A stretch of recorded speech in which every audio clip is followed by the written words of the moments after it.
Assalamualaikum warahmatullahi wabarakatuh. Jumpa kembali dengan calon mahasiswa UB tahun 2021. Teman-teman sekalian, pada video kali ini saya akan mengupas tentang keketatan jalur mandiri UB tahun lalu ya, tahun 2020.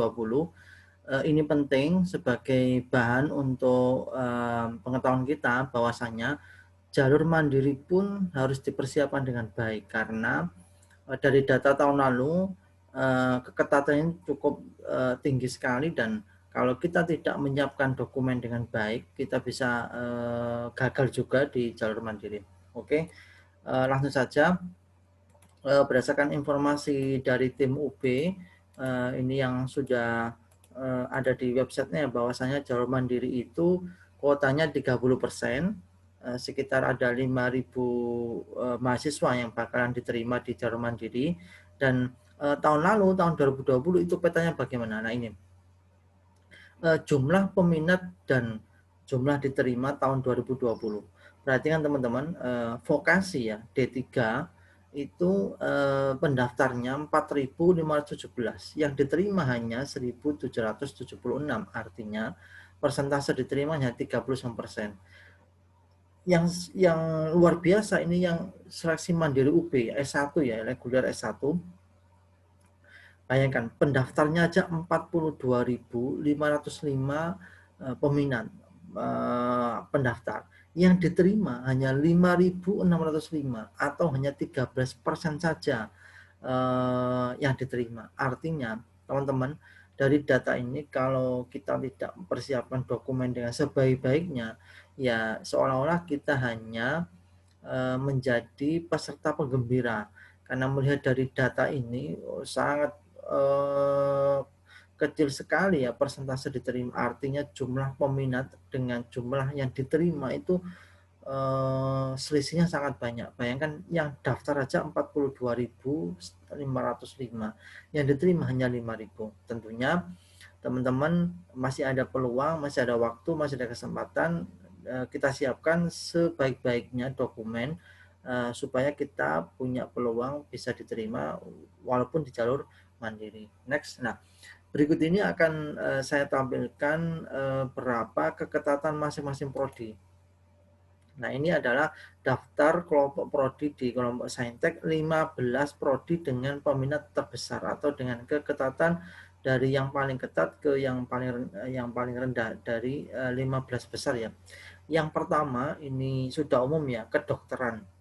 Fakultas FK peminatnya 4.143, yang terima hanya 90.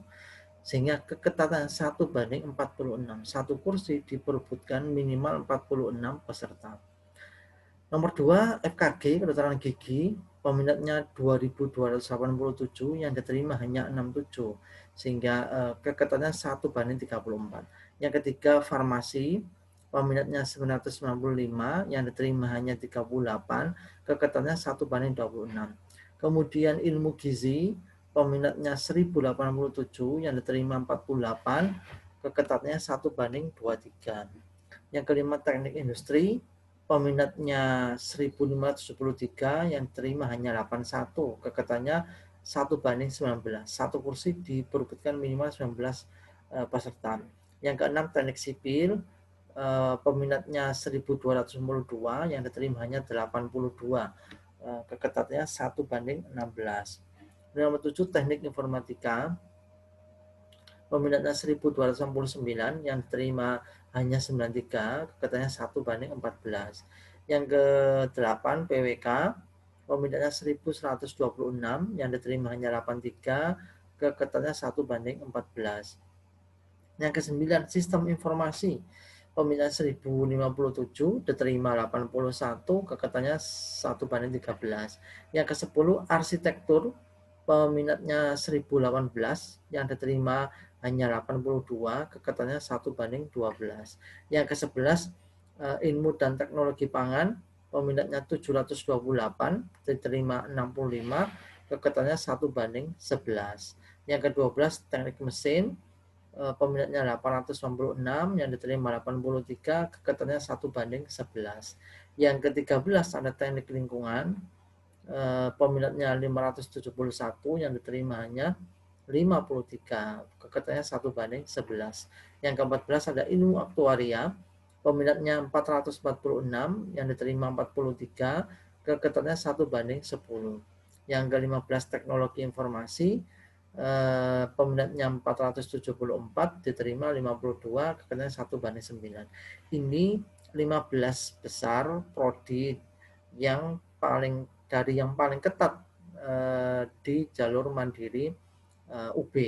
Perhatikan peminatnya luar biasa ya. Walaupun jalur mandiri tapi peminatnya masih sangat banyak sekali. Bagaimana dengan prodi-prodi kelompok sosum? Nah, ini datanya. Yang pertama paling ketat itu kewirausahaan.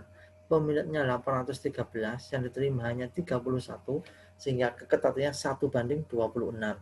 Yang kedua, psikologi, peminatnya 1778, yang diterima 94, keketatannya 1:19. Yang ketiga, manajemen, peminatnya 2062, diterima 116, keketatannya 1:18. Yang keempat, HI, peminatnya 1123, diterima 74, keketatannya 1:15. Yang kelima, Ilkom, peminatnya 1546, diterima 107, keketatannya 1:14. Yang keenam, ilmu hukum, peminatnya 2692, diterima 213, keketatannya 1:12. Jadi jumlah peminat itu belum, semakin banyak jumlah peminat belum tentu keketatannya tinggi, tergantung berapa kuota yang diterima. Kayak ilmu hukum, walaupun peminatnya ini 2600 lebih ya, tapi karena jumlah kuota yang diterima itu banyak, 213, sehingga keketatannya tetap masih lebih rendah dibandingkan yang KWU ya. Nomor 7, ekonomi pembangunan, peminat 592, diterima 48, keketatannya 1:12. Nomor 8 ada ekonomi keuangan dan perbankan, peminatnya 712, diterima 64, keketatannya 1:11. Nomor 9, sastra Inggris dan administrasi bisnis, ini sama, keketatannya 1:10, atau satu kursi diperebutkan oleh minimal 10 peserta yang lain. Kemudian nomor 11 sama nomor 12, akuntansi dan perpajakan, ini keketatannya sama, 1:9. Kemudian nomor 13 sampai 15 ada pariwisata, antropologi sosial dan sosiologi, itu juga sama, keketatannya 1:8. Nah, ini 15 besar prodi dengan keketatan tertinggi. Tentunya teman-teman dari prodi yang diinginkan ada di daftar ini, maka bisa menyiapkan diri seoptimal mungkin supaya tetap berpeluang besar untuk diterima di UB tahun 2021. Oke, teman-teman sekalian, sementara ini yang bisa saya sampaikan, melihat data itu, jangan lengah bahwasanya jalur mandiri UB pun peminatnya sangat banyak sekali, terbukti dari data hanya 13% saja yang diterima dari total pendaftar yang masuk. Dan untuk itu persiapkan dengan baik untuk mendapatkan tiket mahasiswa UB, baik itu jalur mandiri yang rapot maupun jalur mandiri UTBK tahun 2021. Tetap semangat, tetap optimis, insya Allah kita semua sukses. Sampai ketemu di video berikutnya. Untuk itu jangan lupa klik subscribe dan nyalakan tanda loncengnya, karena pada video berikutnya saya akan coba kabarkan jalur mandiri untuk kampus-kampus yang lain. Mudah-mudahan bisa jadi alternatif. Sampai ketemu. Wassalamualaikum warahmatullahi wabarakatuh.